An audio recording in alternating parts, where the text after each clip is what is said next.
সকাল সকাল ঘুম থেকে উঠে পটি করে এই যে বসে আছে, এখন জল খাবারের জন্য বসে আছে। এখন ব্রেকফাস্টটা দেব, দিয়ে ওষুধ খাওয়াবো। যাই ব্রেকফাস্টটা বানাই। আমি আজকে একটা জল খাবার বানাবো, এগ পকোড়া। এগ পকোড়ার জন্য আমি নিয়েছি এই যে 1 কাপ রোল ময়দা, আর এই কাপের আধ কাপ চালের গুঁড়ি, আর এখানটায় 2টো ডিম আমি নুন দিয়ে ফেটিয়ে রেখেছি, সেই জন্য আর আমি নুন দেব না, এর মধ্যে ডিম 2টো দিয়ে দিলাম।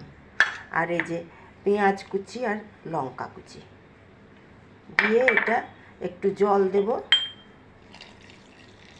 জল দিয়ে একটা ঘন ব্যাটার করে ভাজতে হবে।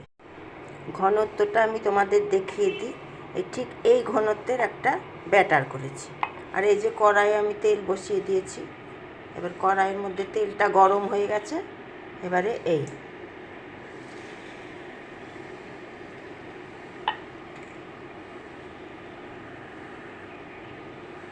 একটা একটা করে ছাড়বো, ফুলে ফুলে উঠবে। দেখো দেখো কেমন ফুলে ফুলে উঠেছে। এবারে হয়ে গেছে, লাল লাল করে আমি ভেজে নিয়েছি। এবারে আমি তুলে নেব, নিয়ে সার্ভ করব। এই দেখো কেমন খাচ্ছে বসে বসে। আমি গরম ছিল, একটু ছিঁড়ে ঠান্ডা করে দিলাম, আর বসে বসে খাচ্ছে।